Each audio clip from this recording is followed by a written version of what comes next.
My four little children will one day live in a nation where they will not be judged by the color of their skin, but by the content of their character. I have a dream today. On the day after Martin Luther King Jr. was killed, I decided to do an exercise that would help my students to understand racism.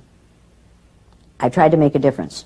I'm still trying to make that difference. Is there anyone in the United States that we do not treat as our brothers? Yeah. Who? Yeah. The black people. How are black people treated? How are Indians treated? How are people who are of a different color than we are treated? They're part of this world. They don't get anything in this world. Why is that? Because they're different colors. I feel people need this because we are still doing now what we were doing in the 50s. Is there anything about you people that is different from one another that we could use to make part of you? Like the eyes, or what color the eyes are? Okay, we could use the color of your eyes. How many in here have blue eyes? Okay, how many in here have brown eyes? It might be interesting to judge people today by the color of their eyes. Would you like to try this? I'm trying to get the people who participate in this exercise the opportunity to find out how it feels to be something other than white in this society. All right, people, I'm Jane Elliott. I'm your resident bitch for the day, and make no mistake about that. That's exactly what this is about. I do this in a mean, nasty way because racism, sexism, ageism, homophobia, ethnocentrism are mean and nasty. Today, I am here because I have been asked to do an exercise in discrimination based on eye color. Now, the purpose of this exercise is to give these nice, blue-eyed white kids the opportunity to spend about an hour and a half to 2 hours on the receiving end of the treatment which we mete out to people of color on a daily basis in this country. They're in a blue-eyed holding room right now. They are not eating, they are not drinking. There are 3 chairs in there for 12 people. We're going to bring these people in here. You're going to treat them as though they're inferior, because they are inferior. Everybody understand that? They're not going to learn because they can't learn, and because we're going to set it up so they can't learn. And if they succeed, who has failed? We have. Do you people want to fail? No. If they get power, who loses power? We do. You want to lose power? No. We're going to accuse them of not being as smart as we are. We're going to accuse them of not being as clean as we are. We're going to lower our expectations for them. We're going to force them to live down to our expectations of them. And when they do, we're going to blame their inability to perform on the color of their eyes. Now, in order to get them in into their adult ego state, we're going to try to teach them the listening skills. Now, what do we call men that we want to keep in their childlike state? Boy. We're going to call these males boy. You're not going to use their given name. You're going to call them boy. Or you're going to call them bluey. Or you're going to call them fool. Now, people, what do we call women besides chicks? Honey, baby, gal, doll face, doll, dumpling. We are going to give them no respect. How many of you have friends in that group? Let me put it this way. How many of you used to have friends in that group? Because some of these people are going to leave here very angry. White people's #1 freedom in the United States of America is the freedom to be totally ignorant about those who are other than white. We don't have to learn about those who are other than white. And our #2 freedom is the freedom to deny that we're ignorant. Today, we're going to take away these people's freedom to be ignorant. I want you to understand how the system works. And believe me, this is how the system works. We make laws to support white superiority and to reinforce white superiority. And when you catch on to how it works, then we change the laws. I didn't invent this exercise. I learned this from Adolf Hitler. One of the ways they decided who went into the gas chamber was eye color. This exercise is not without precedent. Go, people. Okay, let's go.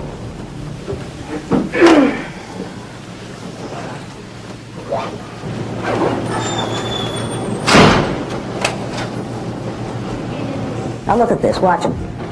Should we just sit anywhere? Look at him. Should we just sit anywhere? Should we just sit anywhere? If you came into a room in which the chairs were arranged in this way, and the brown-eyed people were sitting in these chairs in this way, and nobody was sitting in the chairs in the middle, where would you sit? In the middle. That would make sense to me. Would it make sense to you? Where are you going? Get in the blue-eyed section. The blue-eyed section is in the middle of the room. Get there.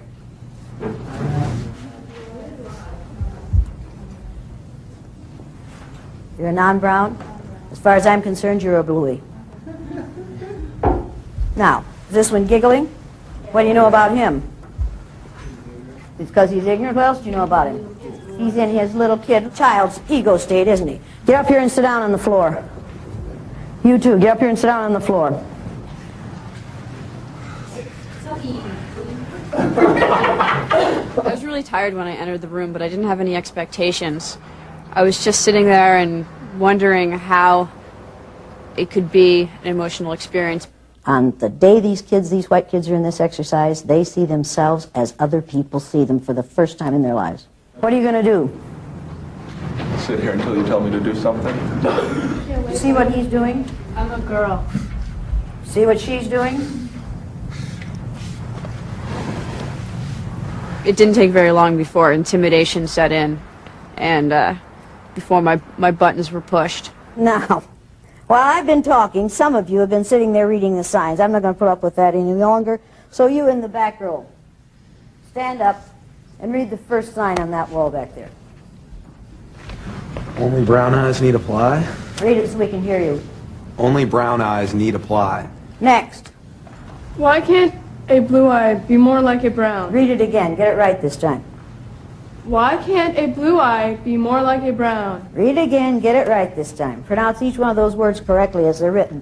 Why can't a blue eye be more like a brown? Next. I'm not prejudiced. Some of my best friends are blue-eyed. How many of you have ever heard that one before in another form? Oh, yes. Favorite claim of liberals, right? I'm not prejudiced. Some of my best friends are black. Has any person ever said to you, any good liberal person ever said to you, when I see you, I don't see you black? Every day! Every damn day! How many of you have had that experience?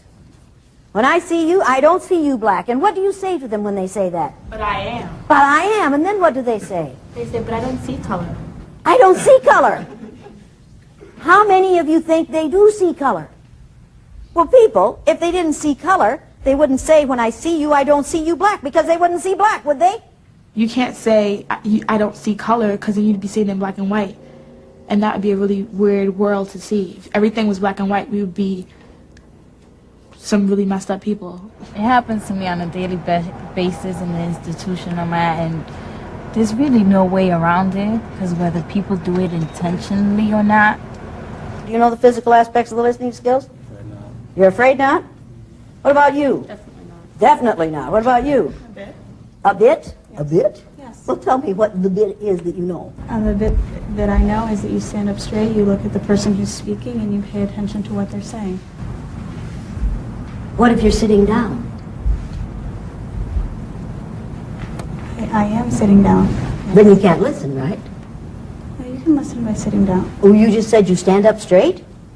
I said you sit up straight. Did she say you sit up straight, or did she say you stand up straight? Is this a universal problem with blue-eyed people? You have a paper and pencil with you? No. Do you? Over in my bag, maybe. Over in your bag? Yes. Why is it in your bag? Because that's where I keep it. That's where you keep it. When Why I'm not did you put using your it. paper and pencil over there? Because I did not know when I was going to be needing it. You came to a learning experience, right? Yes. Did you ever go to a learning experience before? Yes. Did you ever take notes? Yes. What did you use? I used a paper and pencil. Paper and pencil. And did you keep it with you so that you could take notes? Yes. Yes. Why didn't you do that this time? Because I was not planning on taking notes. You weren't planning on taking notes? You No. think you can remember everything that's going to be done in here and said in here?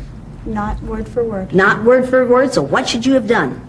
I Probably, she's going to say, I probably should have done it right. What should you have done? should have brought my paper and pencil over here and kept it with me That's the entire right. time. That's right. You're acting angry. I am angry. What are you angry about? I'm angry that you're yelling at me. Do you hear me yelling? This is yelling! Have I done that yet? Okay, you're using a stern voice and Are it's making me you, angry. are you defining me? No, I am not defining Is she you. defining me? Does she say I'm yelling when I'm not? Perception is everything. Do you feel like I'm yelling at you? Yes. Yes, why? Because you're using a stern voice.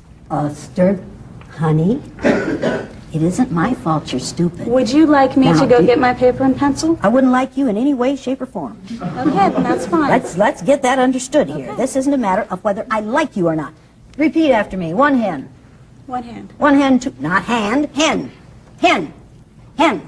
Lays eggs. One hen. One hen. One hen, two ducks. One hen, two ducks. One hen, two ducks, three squawking geese. One hen, two ducks, three squawking geese. One hen, two ducks, three squawking geese, four limerick oysters. One hen, two ducks, three squawking geese, four Hemerick oysters. Hemerick oysters?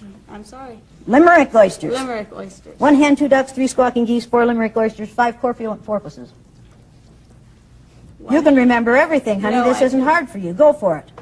One hen, two ducks, three squawking geese, four Limerick oysters, five, I forget the other one. Do you wish you had a paper and pencil? No. Do you think you're going to need one if I keep testing you on that? Yes. Then are you going to wish you had a paper and pencil? Yes. Yes. So in the future, what are you going to do when you go to a learning situation? Bring a paper and pencil. And keep it with Me. you. Did you learn anything? Yes. Do you appreciate what you just learned? Yes. Did you like the way it was taught? No. No. Any of the rest of you ever taught in that fashion? Yeah. Yes. And did you have to express appreciation for it? Yeah. Did you learn something from her example? What are you crying about? Sorry. What are you crying about? My feelings were hurt. How were your feelings hurt? Just weird. Should I feel sorry for her? I don't expect you to. Should I feel sorry for her? Some of you are thinking, oh, this is too harsh for this young woman. James Byrd, black man in Texas, dragged to death behind a pickup truck by three white males. Matthew Shepard, young man about a little younger than you are, had the misfortune to be born gay, beaten with a pistol about the head until they cracked his skull. And then they hung him on a deer fence and left him there overnight. And somebody coming along on a bicycle the next day saw a bunch of clothing hanging on this deer fence, and they went over and started to take the clothing off the deer fence and found a body in the clothing. I'm sorry, but those things happen because we live in a society in which people are allowed to treat those who are different in an ugly way because of their differentness. I cannot shed tears for a young white female in this exercise who knows that this is an exercise, who knows that it's temporary, who knows that she's getting a college credit, 1 hour of credit for being here. I'm sorry. I have to save my sympathy and my empathy for those who go through something much worse than this every day of their lives. Tears were coming in my eyes, and when I saw these people crying, I'm like, but it wasn't for them. It was for the fact that I know people who are going through that right now while we were sitting in that classroom and had the privilege and the time, the opportunity to be going through an experiment, that there are people outside who go through that 10 times worse than any student of color in that room. You? No. Do you? Yes. Okay, what are they? You're sitting up straight, so you've got one already, right? You should look at the person who's talking and sit up straight or have open body posture. Open body posture is crossed legs? No. No. Aren't you going to be a good listener then? There, now, this is open body posture. Shouldn't your legs be apart if they're open? Not necessarily. I'm in. Hey, I'm here. Not necessarily because Bring it on, honey. I'm ready now. cross body position. Now, does that make sense, what you just said? A crossed body position gives the effect that you are not open to what someone is saying. But when people's body position... Wait a minute, stop. I'm going to make a sign and hold it up in front of you that says, stop when you get too wordy, and you just did. Do you know the physical aspects of listening skills? Apparently not. Apparently not. Oh, I don't think you do. You certainly don't have an open body posture. Do you know the physical aspects of listening skills? No. No. Do you? No, Miss Elliott. But you got a real open body posture, don't you, darling? I guess So you can learn, can't you? Now, getting right along. Your hand is still up. You still didn't learn anything, did you?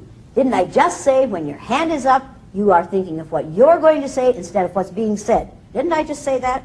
Yes, you did. And did you hear that? Yes, I did. And did you decide that you were just going to do it your way? I was Wait a minute, you were on a roll Yes, there for I a minute. did. Yeah, thank you very Yes, much. I Now- did. Now, since you choose to not listen to others, what do you suppose we're going to do where you're concerned? Not listen to me. Thank you very much. May I finish what I Now, was saying, no, please? because you're still thinking of what you're going to say instead of what I'm saying.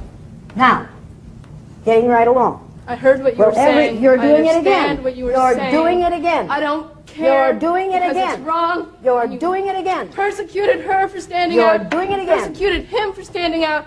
The only change that ever happens is when people stand out, and I am sat back down. Martin Luther King Jr. was shot. Are you in any physical danger here? Are you in any physical danger here? Is that girl in any physical danger here? Emmett Till was hanged by his neck after he was beaten almost to death, simply because he made a statement to a white woman. Does he have a reason to be angry? Every time I do the exercise, there is a point at which I know I have made the point. And we could stop there, but you have to nail it down. And so it goes on longer than some people think it should, but you have to nail it down. People at this institution... You've made your point, you're right. Yeah, thank you very much. What is my point that I've made? But you can't make generalizations about any place because there's racism everywhere. That's right. And while it may be...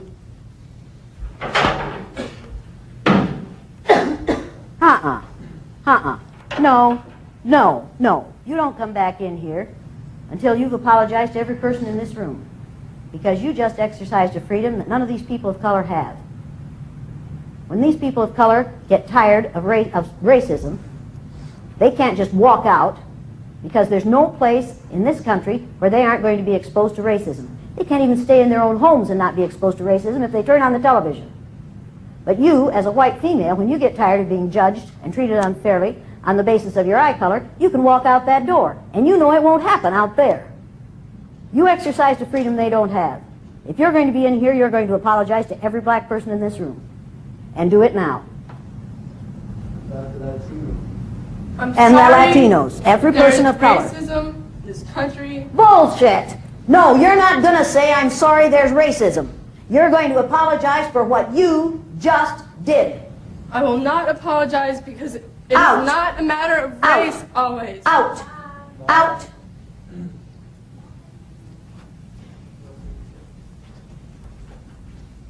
Now, is she choosing to leave? Yes. She could apologize and stay. I won't play the wrong game anymore. It ain't gonna hurt her. It's not gonna hurt her to apologize. Yeah, let's talk about that. What's going on in this room alone? Once she leaves it, that's it. It's over with. Okay? It ain't gonna hurt her. Is it gonna hurt her? She, according to her action, it's killing her. Yes. It's killing her. But these people, they felt like it was somewhat traumatic. And I'm thinking, how is this so traumatic when they weren't cursed? Nobody was throwing anything at them. They weren't hit. They were just getting upset over minor stuff that happens to us every day, but they don't realize it. One of our students left because she had the right to make the choice whether to stay or go. Students of color do not have the right to make the choice. Her walking out showed frustration, not only of her as a white person, but of many people of color. And I kind of think that if somebody didn't walk out, that it really wouldn't articulate what we want to do every day. We all want to walk out. We all want to get away from the problem, but we can't. You think she's learning anything in the hall? Probably not. Probably not. Did she choose then not to learn? Yes. Yes, because the learning situation is not one in which she feels comfortable or in which she feels secure, so what does she do? Leaves. Things are better than they were when I was 13. They're not as good as they were when I was 50. Now, I want you to take out a clean sheet of paper. Don't tear it out, just turn the page. On the top of the next page on your writing tablet, I want, at the left-hand side on the top line, I want you to write the words, how they looked. Then I want you to write 3 adjectives describing how the people in the other group looked to you during this exercise. Everybody put your eye color, brown or non-brown, at the top of that paper. People in the middle put non-brown. People on the outside put brown. All right, now leave 3 lines under your last adjective. Leave 3 lines and put the words, how I felt, on the next line. How I felt. Read yours. Foolish, apprehensive, sad. Foolish, apprehensive, sad. How many of you were sad? Anybody sad? What were you sad about? That you would teach this in the manner that you chose. That I would teach this in the manner that I chose. Kind of like fighting fire with fire. Yeah, but that works. When people go through this exercise, I see this happen every time. It's very similar to going through the 5 stages of grief. First they deny that what I'm saying about them is true. Then they get angry. You've seen that happen? Then they go into the bargaining stage. Then they get depressed. Then they accept it and go along with it. What have you learned, honestly? I've learned a lot of things. I've learned that you can compare the stages of loss to the loss of power. And does that sound logical to you? Yeah, it does. Yeah, is that what happened in here this morning? Yeah, I'd say so. Is that sick? Yeah. Yeah, that's sick. Yeah, that's sick. And if it's sick in this room with this many students, well, there's this out of here on a daily basis. I feel that you're making an assumption that the biggest hurt is through black and white issues, and that might be true. However, I feel that there are those who have gone through a lot of pain and prejudice by not being black. It has nothing to do with a race issue, but has to do with every other issue.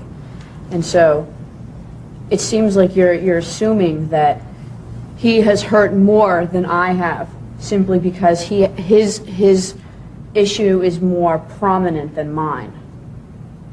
And do I know what your issue is? No, definitely. Do I know what his issue is?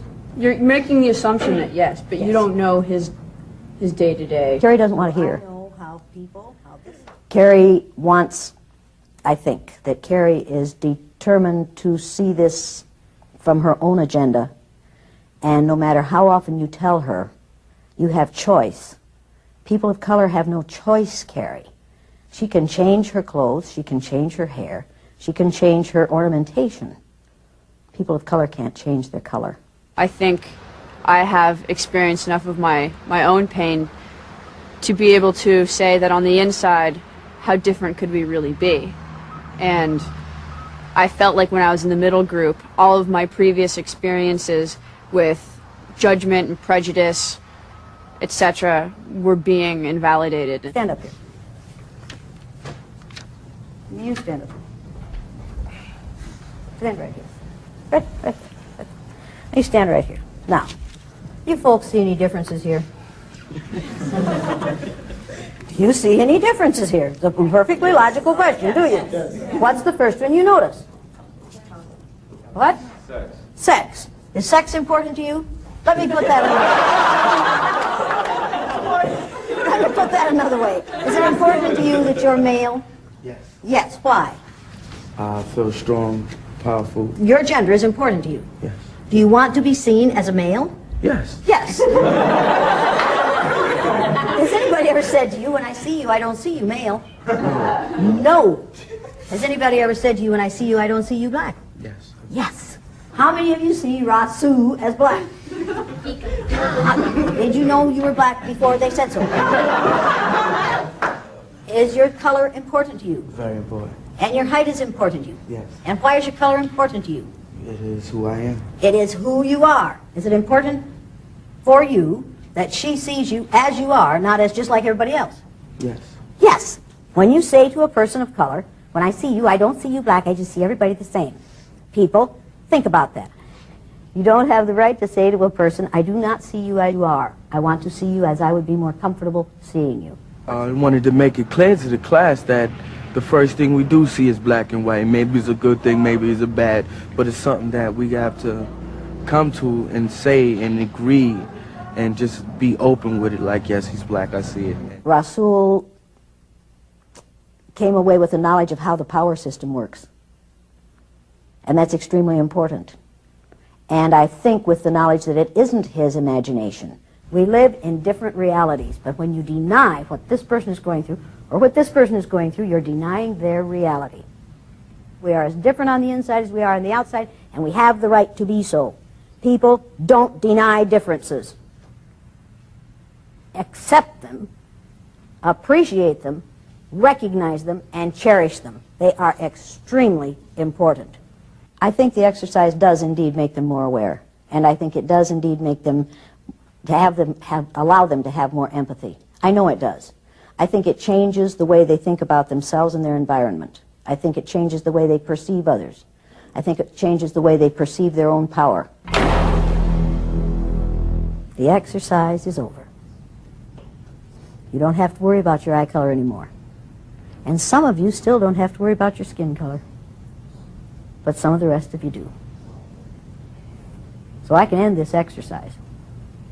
Or you can say, no, it isn't over for me. I will never forget this, and I will make something better happen because of this exercise. You can choose to do that, or not to. You have that choice. The thing is, you have that choice.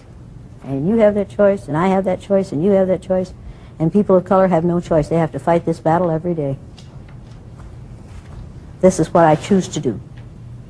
This is what he has no choice about.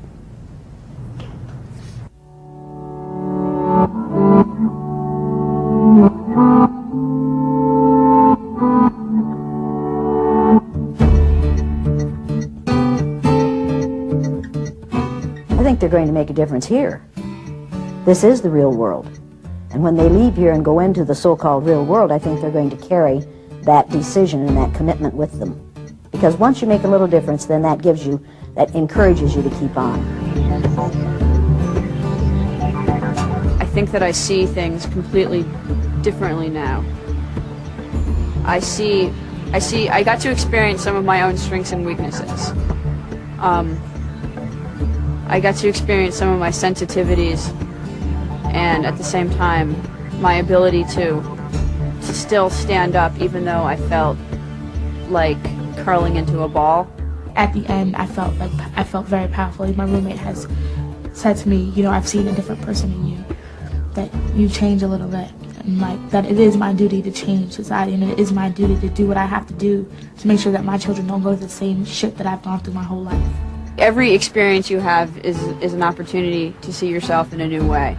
And if you close your mind to that, if you say, I didn't learn anything from this experience, and I say, sucks to be you. When am I going to quit? When racists quit. Do I have a job for a lifetime? I'm afraid so.